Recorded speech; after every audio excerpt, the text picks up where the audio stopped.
विज्ञान भारती को समझने के लिए उसके मूल उद्देश्य को समझना अत्यंत आवश्यक है। मुझे लगता है कि आज आपके समक्ष इसकी चर्चा करना अत्यंत आवश्यक है। समाज में संगठन तो बनते हैं, कार्य भी होते हैं, कार्यक्रम भी होते हैं, परंतु हम लोग विज्ञान भारती के नाते जिस विचार से आगे चल रहे उस विचार को भी समझना अत्यंत आवश्यक है।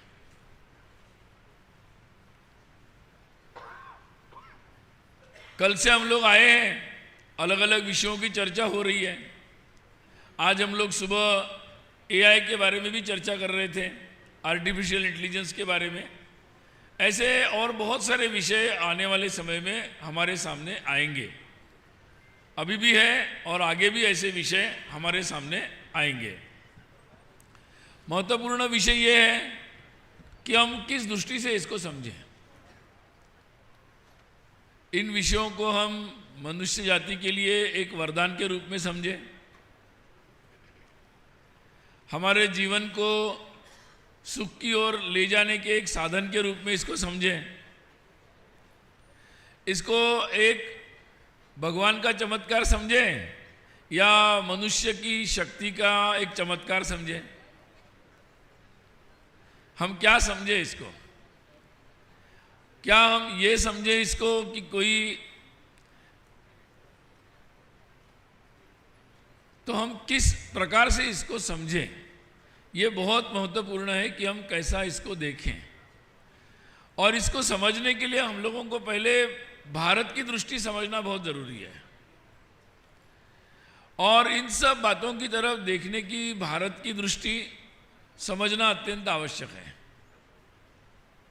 हो सकता है कि आज के आधुनिक विज्ञान में जो नए नए अनुसंधान हुए, नई तकनीकी आई, उसकी अगर सूची बनाएंगे तो हो सकता है कि नए जो तकनीक आए या नए जो प्रोडक्ट्स बने, ज़्यादातर प्रोडक्ट्स, उनके बारे में हो सकता है कि तुरंत भारत का नाम उसमें सब जगह नहीं आएगा।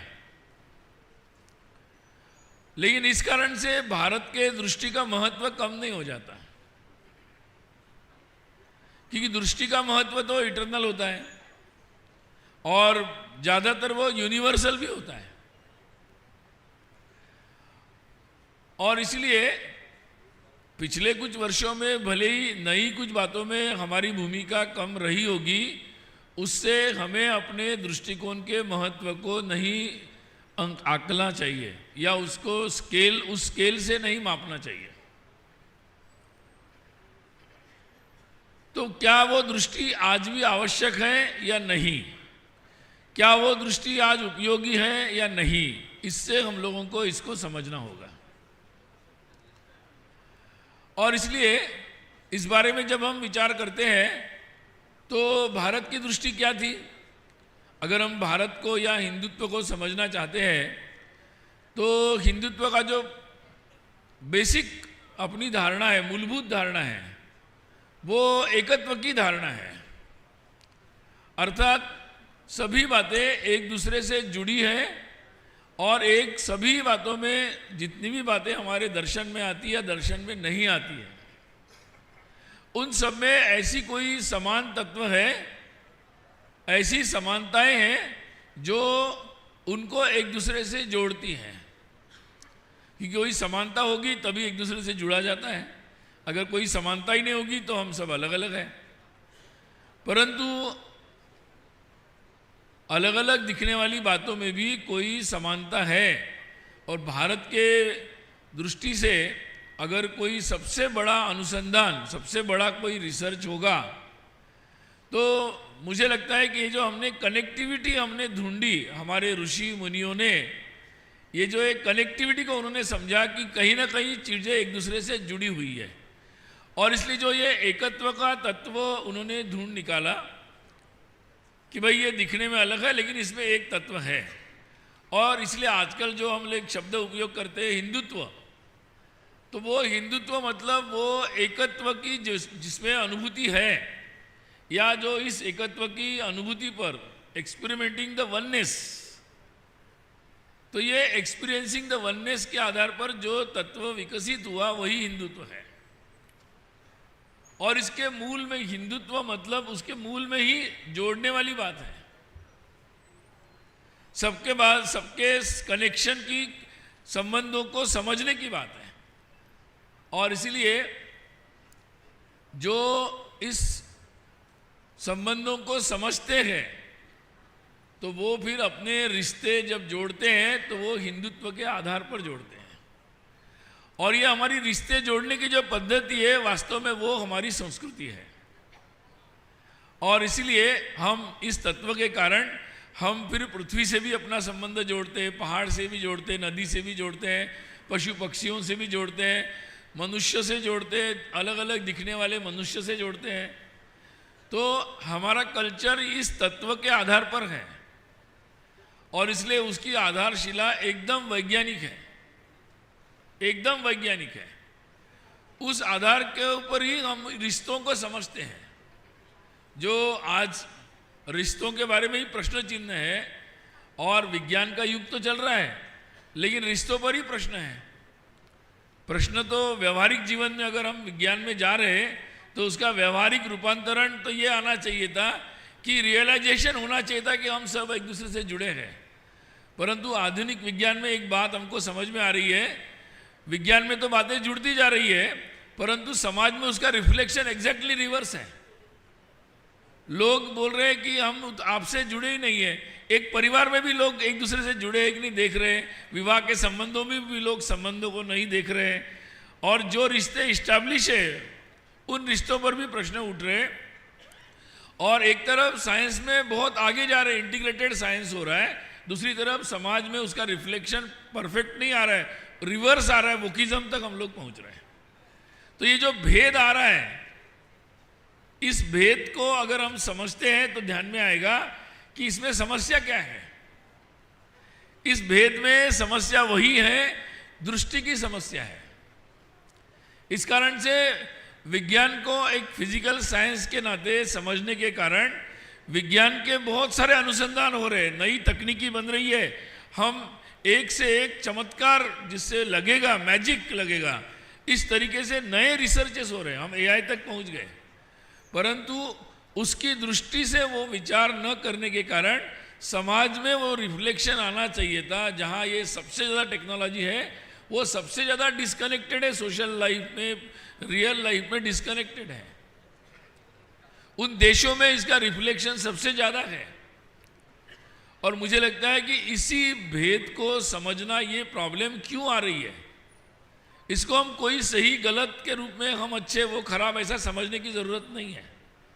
ये प्रॉब्लम केवल वहाँ नहीं है, यहाँ नहीं है, ऐसा नहीं, ये प्रॉब्लम हमारे यहाँ भी आ रही है। क्योंकि ये प्रॉब्लम दृष्टि की है, आधुनिक समय में हम कैसा देख रहे विषयों को। और इसीलिए ये जो दृष्टि का अंतर है कि अगर हम सारे रिश्तों को एक तरीके से सोचते हैं तो हमारी सोचने का तरीका बदलेगा। तरीका बदलेगा तो बहुत सारी बातें बदलेगी। और मुझे लगता है कि यही विज्ञान भारती के कार्यकर्ताओं की भूमिका प्रारंभ होती है। विज्ञान को तो सब देख रहे हैं, विज्ञान में सारे लोग काम कर रहे हैं, परंतु विज्ञान भारती के नाते हम लोगों को इस दृष्टि को महत्वपूर्ण तरीके से समझना है। और इसीलिए इसी दृष्टि का जागरण, ये जो अंतर कम करते हुए इसका जो जुड़ाव है, ये इंटीग्रेटेड कैसा है, ये जो भारत की दृष्टि है, ये हिंदुत्व की जो दृष्टि है, भले ही लोग इसको आज हिंदुत्व की दृष्टि नहीं कहना चाहेंगे, भारत की नहीं कहना चाहेंगे, परंतु नाम कुछ भी दे सकते हैं, महत्वपूर्ण है ये दृष्टि, देखने का पर्सपेक्टिव, देखने का हमारा नज़रिया, ये महत्वपूर्ण है। और मुझे लगता है कि आज एआई के ज़माने में भी ये नज़रिया, ये दृष्टिकोण, ये पर्सपेक्टिव की सबसे ज़्यादा ज़रूरत है। और यहीं पर विज्ञान भारतीय कार्यकर्ताओं की भूमिका शुरू होती है। और इसीलिए हम लोगों की भूमिका महत्वपूर्ण इसलिए है, और इसलिए हम लोगों के लिए दो बातें महत्वपूर्ण हैं। एक, हम लोगों को मॉडर्न साइंस, जिसको हम आजकल बोलते हैं, I don't agree with the word modern, क्योंकि मॉडर्न तो हर चीज़ है ना, जो नए ज़माने में आ गई हर चीज़ मॉडर्न है। तो जो भी मॉडर्न साइंस है उसकी जितनी भी बातें हैं उसकी हमें गहराई तक हमारा ज्ञान, इसलिए जैसे आज एआई सेशन हुआ है, और दूसरी तरफ हमारा रूटेडनेस, भारत का ज्ञान क्या है इसके बारे में भी हमारी समझ, सारे विषयों की नहीं लेकिन कुछ विषयों की तो हो सकती है, अपने जो विषय है उसकी हो सकती है। तो ये मुझे लगता है आज इसकी भी ज़्यादा ज़रूरत है, और उस दृष्टि से विज्ञान भारती के कार्यकर्ता के नाते हम लोगों का दोनों तरफ अध्ययन चाहिए। अगर एक तरफा अध्ययन रहा तो शायद हम एक बाजू तो पहुंच जाएंगे लेकिन दूसरी बाजू हम लोग ठीक तरीके से जोड़ नहीं पाएंगे, और इसीलिए दोनों बातों का अध्ययन हमारे लिए ज़रूरी है। जैसे उदाहरण के तौर पर सोचने का विषय है, आज के समय में पूरे दुनिया में, जैसे मैंने पहले भी कहा कि पूरी दुनिया में पिछले 300-400 वर्षों में ये हुआ कि साइंस एंड टेक्नोलॉजी एक तरफा चलती रही और भारत की भूमिका बहुत कम रही उसमें। परिणामवश ये हुआ कि पुराना जो हमारा भारत का ज्ञान विज्ञान जो भी अनुभव था, वो अनुभव जितनी मात्रा में हमको दुनिया को देना चाहिए था या आधुनिक समय के विज्ञान से उसको जोड़ना चाहिए था, उतना हम जोड़ नहीं पाए।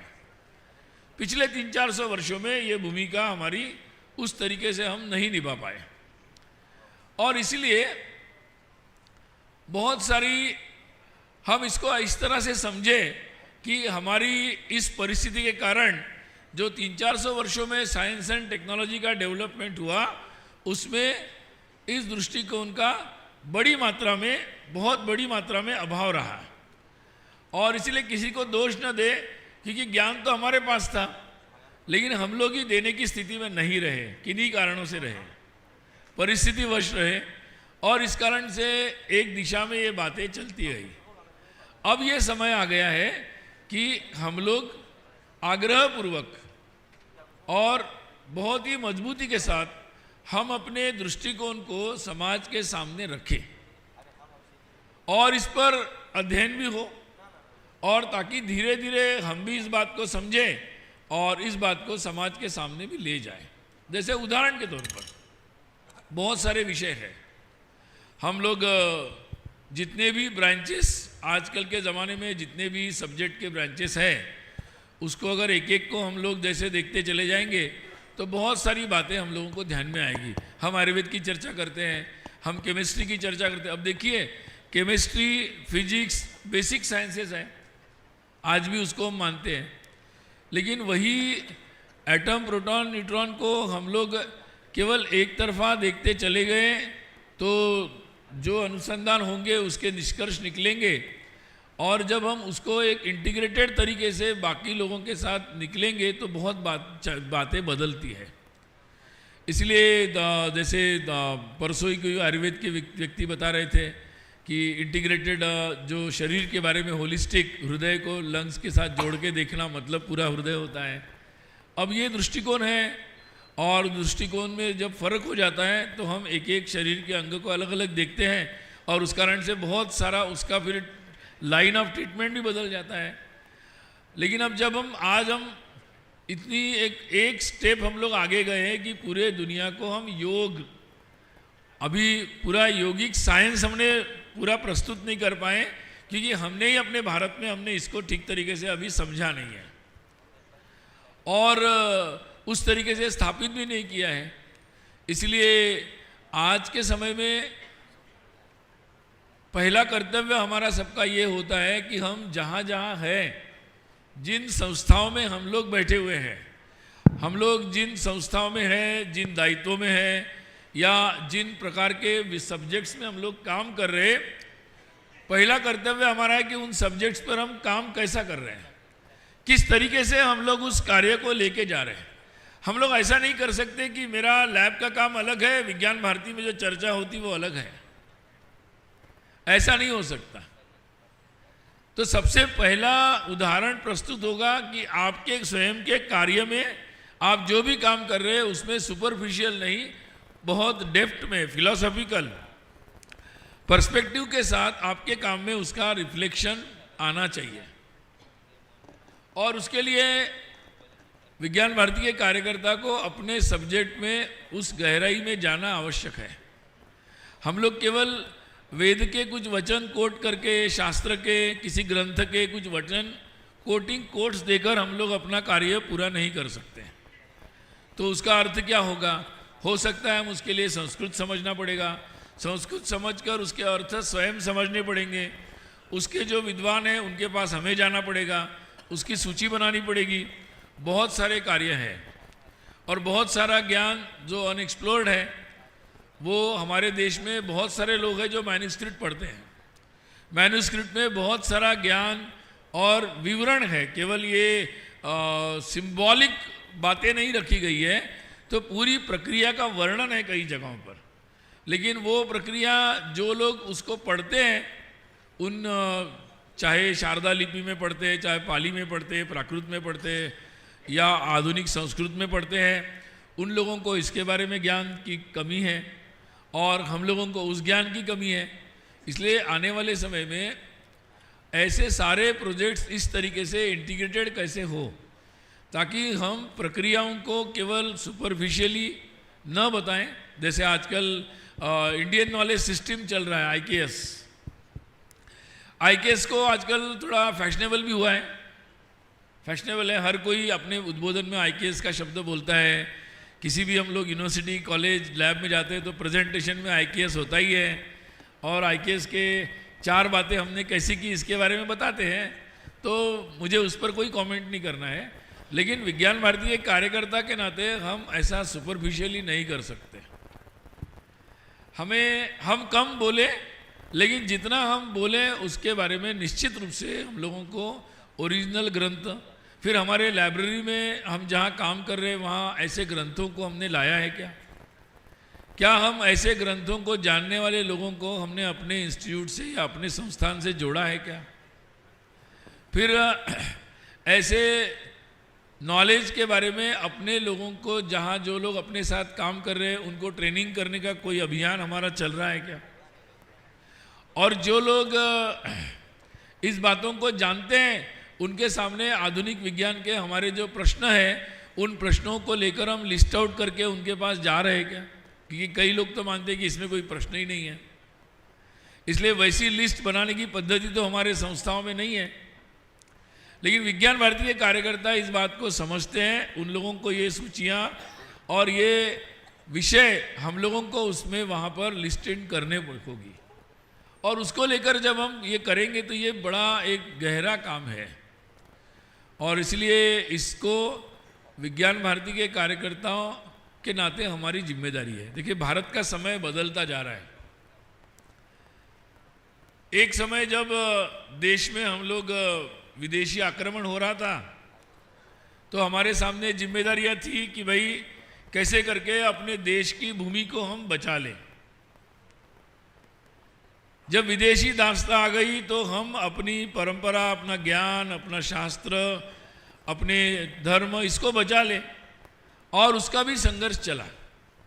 उस संघर्ष काल में भी बहुत सारे लोगों ने बहुत सारी हमारे ज्ञान को बचा कर रखा, परंपराओं को बचाया। उसके लिए बहुत बड़ा उनका योगदान है, जिनके बारे में हम अपने प्रदर्शनियों में, विज्ञान भारती में, हम उनके लेखन में उसका उपयोग भी करते हैं। पिछले एक अधिवेशन में उनके बारे में हम लोगों ने बहुत अच्छी प्रदर्शनी भी लगाई थी। अब दूसरा मुद्दा, एक समय ये भी आया कि जब भारत के स्वाधीनता के कुछ वर्ष पूर्व अपने देश के बहुत सारे लोगों ने, जैसा कि उल्लेख पिछले उद्बोधन में भी आया, बहुत सारे लोगों ने, और स्वाधीनता के पश्चात भी बहुत सारे लोगों ने इन बातों को समझने का प्रयास किया। अब 2 बातें आती हैं। एक है कि हमारे देश को उस समय ये आवश्यकता थी कि जो आधुनिक से आधुनिक अनुसंधान हो रहे, रिसर्च हो रहे, जो भी टेक्नोलॉजीज आ रही, चाहे वो सिविल इंजीनियरिंग की हो, इरिगेशन की हो, चाहे मैकेनिकल ऑटोमोबाइल की हो, चाहे सैटेलाइट की टेक्नोलॉजी हो, जो भी मतलब टेक्नोलॉजी, डिफेंस की हो, इन सब क्षेत्रों में हम, एनर्जी की हो, इन सब क्षेत्रों में हम अपने देश के नाते, जो एक कई सालों तक विदेशी दास्ता में रहा, गरीब हो गया, बहुत पीछे हो गया, उस देश को आगे लाने की ज़रूरत थी, ताकि हम लोगों का कम से कम रोज का जो जीवन है वो सामान्य हो जाए। और इसलिए उस समय के वैज्ञानिकों के सामने वो एक टास्क था कि भाई कैसे हम दुनिया भर की चीज़ों को समझें, जाएं, देश विदेश में जाएं, पढ़ें, समझें और धीरे धीरे हम उसको भारत में लेकर आएं, भारत में उस तरह से हम यूनिवर्सिटीज़ में उसको सिखाएं, हमारे लैब्स में उसके रिसर्च हो और हम उसमें एक्सपर्ट बन जाएं। करते करते देश में कई सारे ऐसे वैज्ञानिकों ने देश को इस तरीके से सामर्थ्यशाली बनाने की दृष्टि से आधुनिक साइंस टेक्नोलॉजी के माध्यम से आत्मनिर्भर बनाने के लिए बहुत लंबा प्रयास किया। और उस प्रयास के चलते आधुनिक समय में हम लोगों ने अपनी ज़रूरतें, चाहे वो एग्रीकल्चर में हरित क्रांति हो जिसमें हम लोगों ने बहुत सारे नए नए टेक्नोलॉजीज़ को लगाया, चाहे एनिमल हस्बेंडरी में हो, चाहे हमारे जेनेटिकल जो भी हम लोगों ने अपग्रेडेशंस किया उसमें हो, तो ऐसी बहुत सारी टेक्नोलॉजीज़ को हम लोगों ने अडॉप्ट किया। टेक्नोलॉजीज़ को अडॉप्ट करते हुए बहुत सारे नए नए हमारे रिसर्च इंस्टीट्यूट भी बने। उन रिसर्च के आधार पर हमारे कई सारे डेवलपमेंटल प्रोजेक्ट्स जो थे वो भी चले।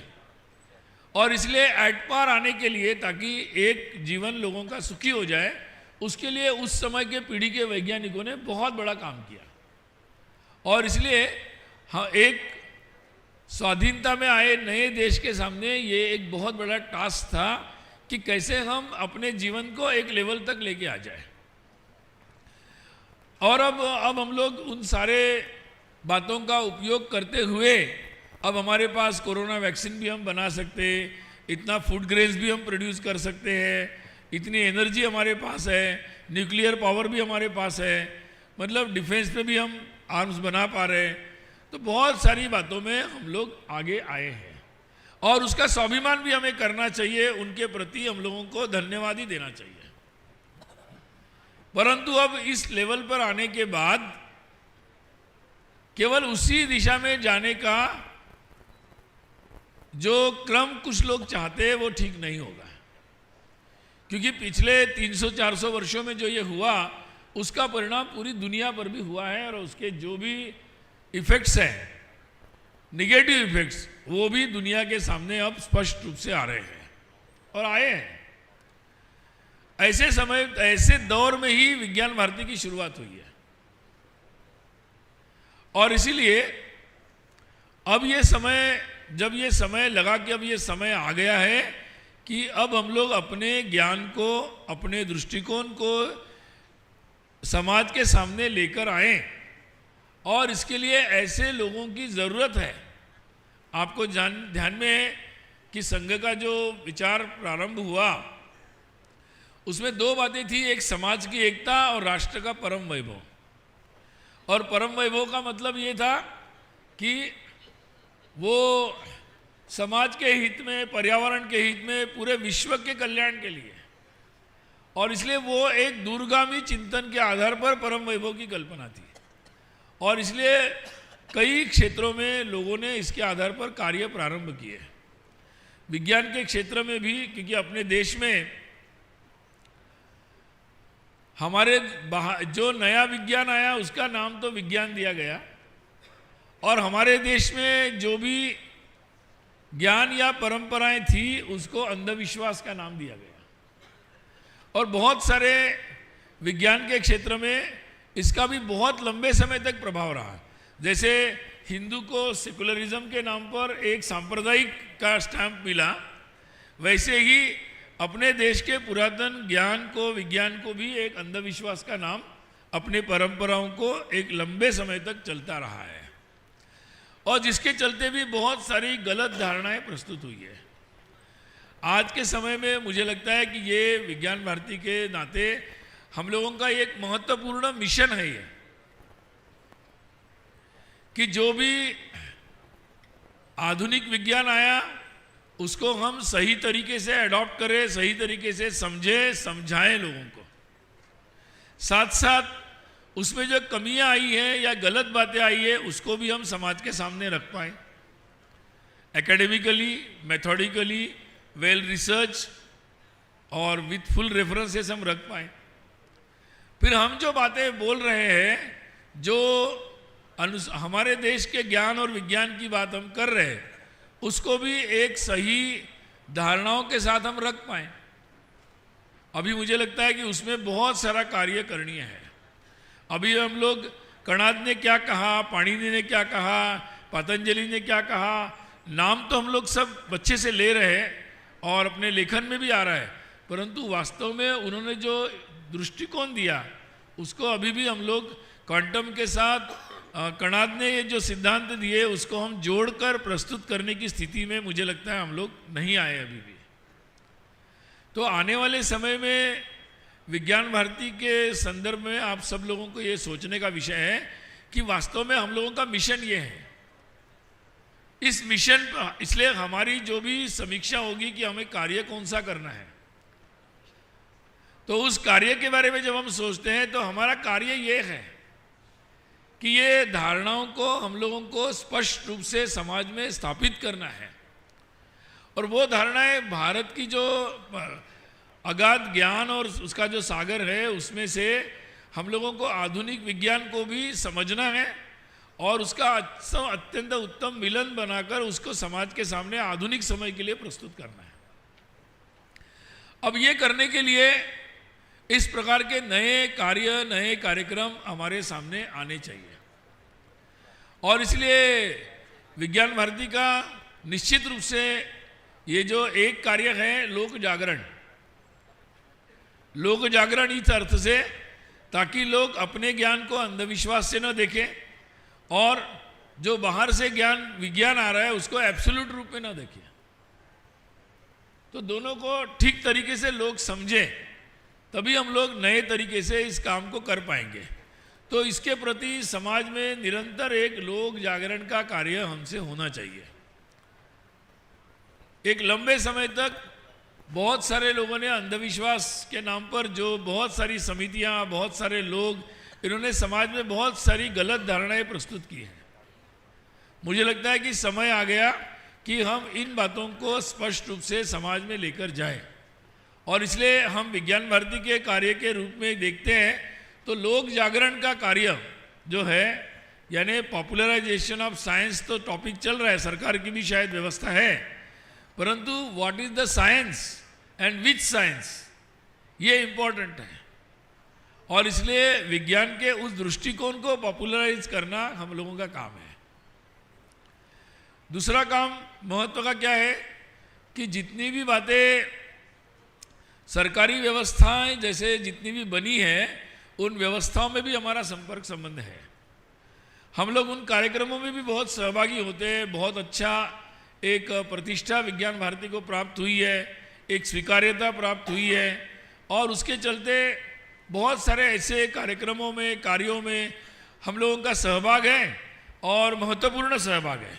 बहुत अच्छे से हम उसके नेतृत्व भी करते हैं। मुझे लगता है कि इसको इस दृष्टिकोण से उस अवसर का अधिक से अधिक कैसा हम उपयोग कर सकते हैं सकारात्मक तरीके से, ये देखना बहुत ज़रूरी है। और इसलिए उस माध्यम से हम सहज रूप में हर बात को आक्रामक रूप से रखने की ज़रूरत नहीं है, लेकिन अगर हम तथ्य के आधार पर रखते हैं बातों को तो हम लोगों को समझा सकते हैं। जैसे पर्यावरण के बारे में आजकल चर्चा हो रही है उदाहरण के तौर पर। अब पर्यावरण का हमारा जो दृष्टिकोण है उसको समाज को आवश्यकता है। देखिए पूरे पश्चिम देश में आज पर्यावरण की रट लगी है और सब लोग बोल रहे हैं, लेकिन एक बात को भी समझना ज़रूरत है कि ये प्रॉब्लम क्यों आई।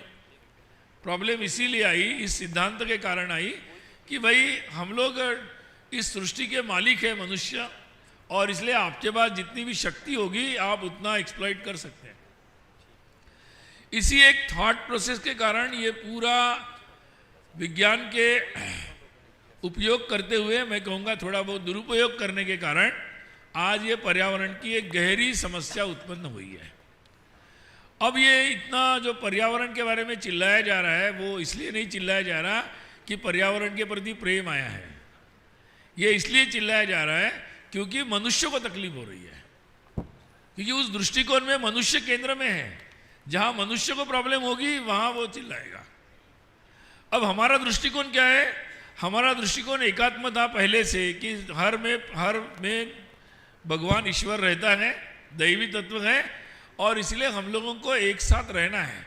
जैसे हम परिवार में एक साथ रहते हैं तो हम एक दूसरे की चिंता करते हैं और सभी लोग आराम से, घर में सब लोग आराम से रहे, इसका विचार करते हैं। So it is a family. हमारे पेड़ पौधे, पशु पक्षी, ये सब फैमिली है। और लाइक फैमिली मेंबर, ये सारे लोग एक साथ रहे। ये जो दृष्टिकोण था, इस कारण से सबसे ज्यादा दुनिया का पॉपुलेशन हमारे देश में था, यानी 1/3 पॉपुलेशन हमारे यहाँ ही था। जब 100 करोड़ पॉपुलेशन था, 33 करोड़ हम ही लोग थे। उसके बाद भी ये प्रॉब्लम्स नहीं आए, क्योंकि एक दृष्टि थी कि हम सबको साथ में रहना है, और इसलिए उसके कारण बहुत सारे लोक व्यवहार में बहुत सारे नीति नियम बने। बहुत सारे, पेड़ को कब हाथ लगाना, फूल कब लेना, फल को कब लेना, कौन से सीजन में क्या करना, बहुत सारे ऐसे नीति नियम बने। उनकी पुनः समीक्षा की जा सकती है, परंतु उस दृष्टिकोण, आज दुनिया को इस दृष्टिकोण की जरूरत है। अगर हम पर्यावरण को फिर से केवल मनुष्य के सुविधा के लिए, बचाने के लिए कुछ करेंगे, तो हम और एक नई समस्या पर्यावरण की उत्पन्न करेंगे। हम यहां से तो उठाएंगे, दूसरी जगह डालेंगे कहीं ना कहीं। आप लोग तो ओशन साइंस भी समझते हैं। समुद्र में भी अंदर तक अब ये हमारी जो पोल्यूशन है, इसके कारण पॉइजनस लेयर्स बन रही है। आप तो यहाँ सब विज्ञान के आधुनिकतम शाखाओं से लोग बैठे हैं, और इसलिए यहाँ से वहाँ करने से नहीं होगा।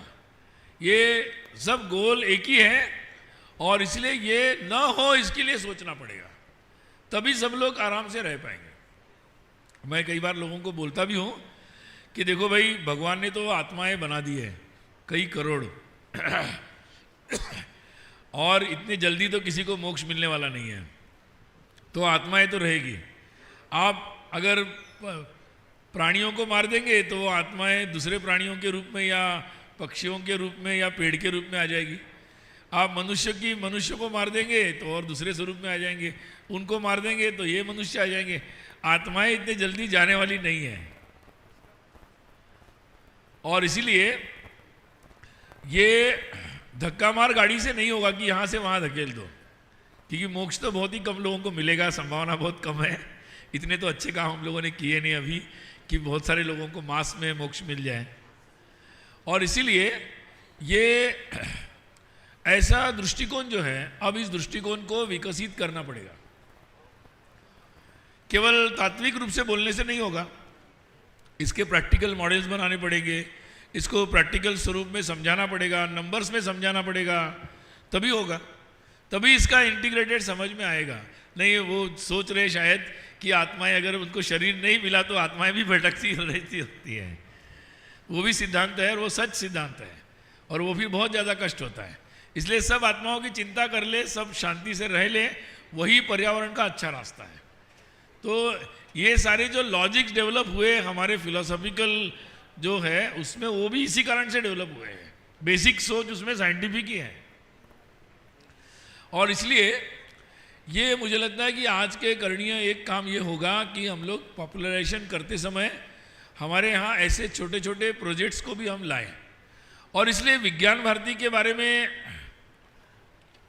मैं परसों अपने प्रमुख कार्यकर्ताओं के सामने भी ये बात बोल रहा था कि अभी विज्ञान भारती के नाते हम लोग कार्यक्रम बहुत अच्छे से कर रहे हैं।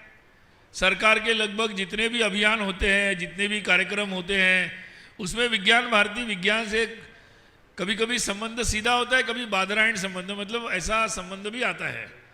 तो ऐसे जगहों पर भी हम विज्ञान भारती प्रवेश करके उनके साथ कार्यक्रम कर रहे हैं। हमें भी अच्छा लगता है, सरकार की रचना में जो लोग हैं उनको भी अच्छा लगता है, विज्ञान भारती है तो बढ़िया हो जाएगा। और हम लोग ऐसे कार्यक्रमों में एक्सपर्ट भी हो गए हैं, और हम लोग उत्साह से सहभाग भी लेते हैं। मैं कभी कभी शिवनारायण जी को पूछा भी 1-2 बार, अरे यहाँ भी 1200 लोग आए थे, फिर वहाँ भी आए थे, वहाँ भी आए थे, तो ये कौन कौन लोग हैं, ये रिपीट होते हैं, अलग आते हैं, क्या आते हैं? तो लेकिन संक्षिप्त में कहना है तो अभी हमारे पास बहुत सारे लोग हमसे जुड़े हैं और वो इसी आशा से जुड़े हैं कि शायद विज्ञान के क्षेत्र में भारतीय दृष्टिकोण के साथ जो परिवर्तन होना है उसमें विज्ञान भारती के जो लोग हैं वो कोई चिंतन कर रहे हैं, हमें पता नहीं लेकिन उनके पास कोई योजना है, ऐसा सोचकर लोग हमसे जुड़ रहे हैं। क्योंकि देश में जो जागरण हुआ है भारत के प्रति प्रेम का, अपने धर्म के प्रति एक आस्था का जो जागरण हुआ है, उसके प्रति अब हर क्षेत्र में ये भारतीय तत्व लोग देखना चाहते हैं, अपने धर्म हिंदुत्व का तत्व देखना चाहते हैं, अपना ज्ञान देखना चाहते हैं। इस दृष्टि से विज्ञान के क्षेत्र में उन्हें विज्ञान भारती में संभावना दिख रही है, पॉसिबिलिटी लग रही है कि विज्ञान भारती शायद ऐसा एक इंस्ट्रूमेंट है जिसके माध्यम से ये हो जाएगा। और इसीलिए आज के समय में इस क्षेत्र में ये परिवर्तन, ठोस परिवर्तन, मजबूत परिवर्तन लाने की जिम्मेदारी विज्ञान भारती जैसे संगठन पर आ पहुंची है। और वो विज्ञान भारती मतलब कोई दो चार लोग नहीं है, हम सब लोग हैं। और इसलिए हम सब लोग इसको कितना गहराई से सोचते हैं ये बहुत महत्वपूर्ण बात है। और इसीलिए कार्यक्रमों में जाइए, कई कार्यक्रम में जाइए, भाग लीजिए, विषयों को समझिए, परंतु कार्यक्रम में जाने का हमारा उद्देश्य क्या है? हम कार्यक्रमों में कुछ प्रिपेयर होकर जाते हैं? हम कोई सब्जेक्ट को देखकर उसके बारे में कोई चिंतन हमारा होता है क्या? क्या उसके बाद कोई चिंतन लेकर हम जाते हैं और उस चिंतन का कोई हम अपने जगह पर उसका कोई उपयोग करते हैं क्या? ये प्रश्न मुझे लगता है विज्ञान भारती कार्यकर्ता के नाते हम लोगों को स्वयं को हर एक को पूछना आवश्यक है। क्योंकि कई बार ऐसा होने की संभावना होती है, क्योंकि धीरे धीरे कार्यक्रम अच्छा लगता है, वैसे भी कार्यक्रम होते रहते हैं, डेलीगेट्स का पत्र आता है, जाने के लिए निमंत्रण भी आता है, व्यवस्था भी बनती है, तो जाते रहते हैं हम लोग। तो हम लोगों के पास इतना समय नहीं है विज्ञान भारती कार्यकर्ता के पास कि जहाँ पर्पस न हो वहाँ ऐसे ही जाके आ जाए। तो your visit and participation in any conference, any programme should be purposeful, meaningful. और वो मीनिंगफुल और कोई नहीं बनाएगा, आप स्वयं को बनाना पड़ेगा, तभी होगा, तब आपके विज्ञान भारती से जुड़ने का बात सार्थक होगी। अन्यथा आप जुड़ेंगे, कुछ समय के बाद बोर हो जाएंगे, क्योंकि कार्यक्रम में कितना जाएंगे। अगर आप उसके सार्थकता से जुड़ेंगे, उसके विषय से, तो विज्ञान भारती में आपको किसी को जोड़कर नहीं रखना पड़ेगा, तो आप स्वयं ही उस कार्य में स्वयं को जोड़ लेंगे। और वो मुझे लगता है कि आवश्यक है। आज हम लोग अपने संगठन के कार्यक्रम में हैं, इसलिए ये बातें हम यहाँ मुक्त रूप से कर सकते हैं और अपनी समीक्षा भी कर सकते हैं। और इसीलिए ये बहुत ही महत्वपूर्ण कार्य है राष्ट्र के निर्माण का। ये छोटा मोटा कार्य नहीं है। हमारे राष्ट्र के नाते हम जिस मोड़ पर है आज, वो एक बहुत ही महत्वपूर्ण मोड़ है कि फिर से इतने वर्षों के बाद फिर से भारत ने अपना सर उठाया है। हमारे आम लोगों ने शिक्षा को अपना लिया है। एक समय था कि स्कूल चले हम प्रोग्राम चलाना पड़ता था, कि भाई आज से 25 साल पहले अटल जी ने शुरू किया था स्कूल चले हम, क्योंकि स्कूल में लोग ही नहीं आ रहे थे। लेकिन अब पूरा देश एस्पिरेशनल हो गया है। मुझे लगता है लगभग 100% इनरोलमेंट है हर राज्य में प्राथमिक शिक्षा में। गरीब से गरीब व्यक्ति जो स्वयं पढ़ा लिखा नहीं है, वो व्यक्ति भी अपने बच्चों को, केवल बेटों को नहीं बेटियों को भी भेज रहा है, चाहता है कि उसको भी अच्छी शिक्षा मिले, तब वो आगे बढ़ेगा, भारत आगे बढ़ेगा। और भारत के बारे में एक मजबूत देश, एक सक्षम देश, जीवन के हर क्षेत्र में सक्षम देश, एक आत्मनिर्भर देश, ये सपना केवल कुछ लोगों का नहीं, पूरा देश ये सपना देख रहा है। और इसलिए ऐसा सपना पूरा होना है तो वो उधारी में नहीं हो सकता, दूसरों के पेटेंटेड टेक्नोलॉजी से नहीं हो सकता। मैंने अभी कुछ दिन पूर्व रशियन लोग आए थे, रशियन के जो पुतिन के टेक्निकल जो एडवाइजरी टीम है, इकोनॉमिकल टेक्निकल, उस टीम के इम्पोर्टेंट मेंबर थे, वो आए थे। मिलने के लिए बात हुई, तो मिलने के बाद मैंने बाकी सब बात होने के बाद उनसे एक प्रश्न पूछा कि आपके लड़ाई को तो 4 साल हो गए देखते देखते, तो लड़ाई तो बहुत महंगी होती है, तो आप लोगों को तो बहुत प्रॉब्लम हो रहा होगा इकोनॉमिकली। उन्होंने कहा हाँ प्रॉब्लम तो हो रहा है लेकिन उतना नहीं हो रहा है। तो मैंने पूछा उतना क्यों नहीं हो रहा है? तो उन्होंने बताया कि दो बातें उन्होंने बहुत इंपॉर्टेंट बताई, वैसे तीन बताई लेकिन दो हमारे लिए इंपॉर्टेंट है। एक उन्होंने बताई कि हमारा जितना भी डिफेंस प्रोडक्शन है वो हमारे घर का ही है, इस कारण से वो कॉस्ट इफेक्टिव है, नंबर वन। आप समझ सकते हैं इस बात को। दूसरा उन्होंने कॉस्ट इफेक्टिव होने का और एक कारण बताया। उन्होंने बताया दूसरा एक कारण ये है कि हमारे यहाँ जितना भी प्रोडक्शन हो रहा है तो 99% पेटेंट्स हमारे पास ही है, तो हम लोगों को फुकट में पेटेंट के कारण हर प्रोडक्ट के पीछे पैसा देना नहीं पड़ रहा है। फिर तीसरा जो उन्होंने बताया वो ज़्यादा इंपॉर्टेंट, उन्होंने बताया तेल भी बिक रहा है, वो तीसरा पॉइंट था। तो मुद्दा क्या है कि जो देश कठिन से कठिन परिस्थिति में भी, मतलब वो रशिया की पॉलिटिकल पॉलिसी ठीक है नहीं है, वो बातें हम यहाँ चर्चा नहीं करेंगे, उसका अलग मंच होगा। लेकिन यहाँ एक बात की चर्चा हम जरूर कर सकते हैं कि अब हम उस मोड़ पर है, अगर हमें हमारे राष्ट्र के नाते सीना तानकर पूरे विश्व में खड़ा होना है तो केवल इकोनॉमिक प्रॉस्पेरिटी आइसोलेशन में काम नहीं करेगी। केवल आर्थिक उन्नति बिजनेस करने से नहीं होगी। तो आर्थिक उन्नति अगर टिके रहनी है, सस्टेन होनी है, किसी भी परिस्थिति में उसको बने रहना है, अन्यथा हमारे लिए फिर कोई ट्रम्प, कोई आएंगे अमेरिका, टैरिफ के प्रॉब्लम दिखाएगा, कोई और करेगा, कोई पेटेंट के कारण दिखाएगा। तो मुझे लगता है कि इस क्षेत्र में हमारे इंडिजिनस साइंस एंड टेक्नोलॉजी का बहुत ही इम्पोर्टेंस है। जो टेक्नोलॉजी हमें बाहर से नहीं मिल रही, कोई बात नहीं है, हमारे पास जो ज्ञान है ओरिजिनल, उसको हम अप्लाई कर सकते हैं। फिर ओरिजिनल टेक्नोलॉजी हम तभी बना पाएंगे जब हम अपने ओरिजिनल ज्ञान के आधारित बनाएंगे। अभी भी हमारे, इसलिए मैं आजकल कहता हूँ कि IITs को या हमारे जितने भी टॉप इंस्टीट्यूट्स हैं, जैसे सरकार ने CSR, कल भी मैं बोल रहा था कि जैसे CSR है ना, कॉर्पोरेट सोशल रिस्पॉन्सिबिलिटी, तो हमारे जितने भी बड़े बड़े शैक्षिक संस्थान हैं, रिसर्च के संस्थान हैं, उनकी भी सोशल रिस्पॉन्सिबिलिटी है। कभी कभी वो भी आइसोलेशन में काम करते हैं। तो मुझे लगता है कि विज्ञान भारती के कार्यकर्ता की वहाँ उपस्थिति, ये उसका भी चरित्र बदल सकते हैं, उसका भी कैरेक्टर हम चेंज कर सकते हैं कि वो भी एक सोशल रिस्पॉन्सिबल इंस्टीट्यूशन के नाते काम कर सके। और इसके लिए हम लोग ये तभी कर पाएंगे जब हम स्वयं इतने प्रिपेयर्ड होंगे, सब अपने कार्य के प्रति इतने गंभीर होंगे, और हम भी अपने जहाँ भी हम हैं उसका नॉलेज समझने का हम प्रयास करेंगे। और विज्ञान भारती में एक अच्छी बात है कि आपको विज्ञान के हर क्षेत्र के जितने भी ब्रांचेस हो सकते हैं, जितने भी टॉपिक्स हो सकते हैं, उसके बारे में आपको जानने के लिए और कहीं जाने की ज़रूरत नहीं है। आई थिंक अब विज्ञान भारती के पास इतना एक बड़ा सुंदर ऐसा मेल है कि यहाँ जब भी मैं मिल रहा हूँ, कोई भी सब्जेक्ट हो उसके कोई ना कोई जानकार यहाँ पर आए हुए हैं और जो अच्छा अध्ययन कर रहे हैं। तो मुझे लगता है कि विज्ञान भारती के अंदर भी अगर हम लोग अपने इस कार्यकर्ताओं को केवल भौगोलिक रूप से ना समझे कि वो बंगाल का है, वो बिहार का है, वो यहाँ का है, वो उस इंस्टीट्यूट का है, इतना ना समझे। मुझे लगता है हम अपना परिचय करते समय वो किस विषय में उसकी कुशलता है, किस विषय में उसका ज्ञान है, इससे भी उसको समझें।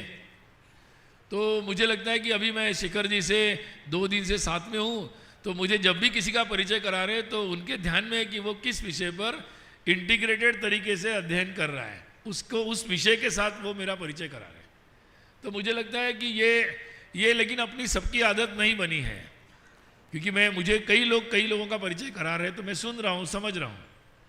तो मुझे लगता है कि ये हमारे सबके आदत में आना ज़रूरी है कि we have a interest in the subject, उसके गहराई में हम लोगों का इंटरेस्ट है। ये मुझे लगता है कि विज्ञान भारती के कार्यकर्ता होने के नाते हमें स्वयं को अपना निकष मानना चाहिए। Whether I am qualified to be said as a Vijnana Bharati कार्यकर्ता और नॉट, तो इसमें हम लोगों को ये खुद ही अपना क्राइटेरिया लगाना अत्यंत आवश्यक है। अगर ये क्राइटेरिया हम लगाते हैं तो मुझे लगता है कि बहुत अच्छे से हम कार्य कर सकते हैं। और फिर हम लोगों को ये ध्यान में भी आएगा कि संगठन के नाते हम भौगोलिक विस्तार के पीछे ज़्यादा ना दौड़े। भौगोलिक विस्तार हो, मिनिमम हो, जितना आवश्यक है। आवश्यक इसलिए ये जो कार्य है उस कार्य करने के लिए जितना आवश्यक है उतना ही करें, अन्यथा हम पूरी एनर्जी भौगोलिक विस्तार में लगा देंगे। हमें दिखाना नहीं है किसी को, हमें अपनी स्ट्रेंथ संख्या से नहीं दिखानी है विज्ञान भारती को। हमारी स्ट्रेंथ होगी कि हर पॉलिसी में विज्ञान भारती का हम इंटरवेंशन कर पा रहे हैं क्या, लोक जागरण में हमारी भूमिका है क्या। अगर पर्यावरण पे डिबेट चल रही है, so what Vijnana Bharati is providing the which type of knowledge, हम क्या प्रोवाइड कर रहे हैं। अरावली की चर्चा हो रही तो हमारा कंट्रीब्यूशन क्या है उस चर्चा में। तो हम लोगों का हर जितने भी विषय आ रहे हैं उसमें हम लोगों का विज्ञान भारती के नाते हमारा कंट्रीब्यूशन क्या है। आजकल अपना जो मैगजीन है साइंस, उसमें बहुत सारे अच्छे आर्टिकल्स आ रहे हैं। आप में से कितने लोग उसको पढ़ते हैं, समझते हैं, आई डोंट नो। इंटरेस्ट लेना चाहिए उसमें और पढ़ना भी चाहिए।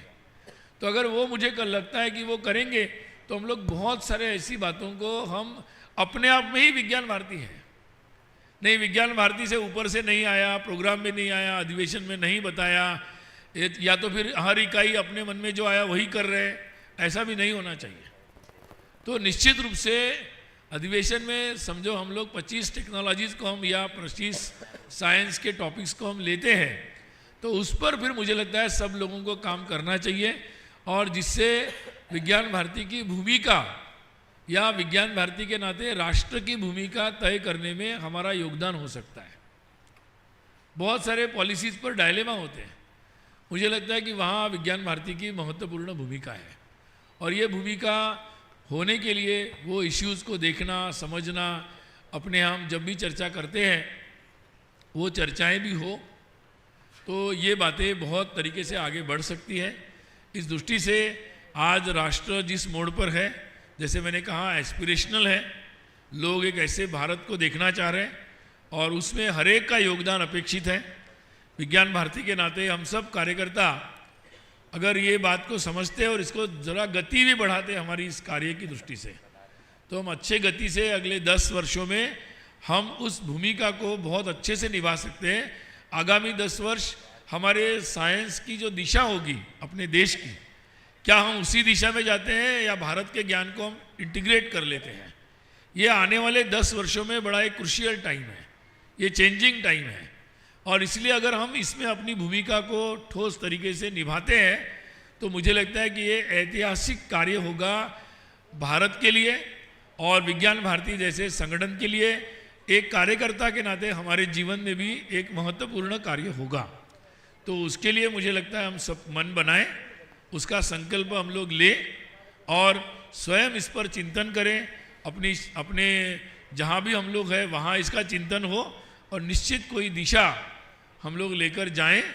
और आने वाले समय में जो हमारे सबके मन में है कि देश हमारा विज्ञान के क्षेत्र में, टेक्नोलॉजी के क्षेत्र में सबसे आगे हो, लेकिन वो टेक्नोलॉजी साइंस ऐसा हो जिसमें भारतीय दृष्टिकोण हो विश्व कल्याण का, पर्यावरण के संतुलन का और एक लंबे समय में पूरे दुनिया में शांति का। तो इस दृष्टि से हम लोग आगे बढ़ें। केवल इससे भारत की स्थिति नहीं बदलेगी, तो भारत के उदाहरण से पूरे विश्व में इसका एक गहरा असर, जैसे हमारे पूर्वजों ने ज्ञान के हर क्षेत्र में अपना प्रभाव छोड़ा है, वैसे ही हम लोग भी आने वाले समय में एक लंबे समय पर अपने इस ज्ञान का असर देखेंगे और ये बहुत लंबा समय नहीं लगेगा।